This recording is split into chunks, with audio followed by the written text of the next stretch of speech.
国际上要紧来关心美国联邦调查局 FBI 警司，甲中国政府有关系骇客打算要攻击美国的关键基础设施，要对美国人的日常生活来造成伤害，嘛是为着要毁掉美国愿意协助台湾防卫意愿。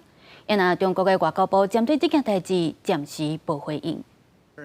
美国联邦调查局局长瑞伊一个国会提出警告，讲中国的骇客将甲攻击的目标锁定伫咧污水处理厂、电网、石油、甲天然气管线，还有交通这款重要的基础设施。There has been far too little public focus on the fact China's hackers are positioning on American infrastructure in preparation to wreak havoc and cause real-world harm to American citizens and communities. They're not focused just on political and military targets. 就伫瑞伊警告时阵，美国官员宣布阻止中国一遍大规模的骇客攻击行动。 CISA teams have found and eradicated Chinese intrusions in multiple critical infrastructure sectors in Chinese military doctrine to attempt to induce societal panic in their adversary. Many pipelines disrupted.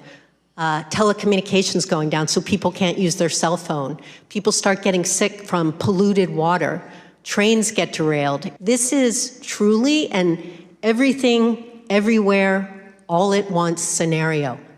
And it's one where the Chinese government believes that it will likely crush American will for the U.S. to defend Taiwan in the event of a major conflict there. 美国媒体报道，中国国家主席习近平伫去年11月甲美国总统拜登讲，北京未干涉美国2024年总统大选。联邦调查局局长瑞伊对相关报道讲，中国伫最近这几年答应过真侪代志，连家己拢强要相信是有影的。公视新闻黄文玲编译。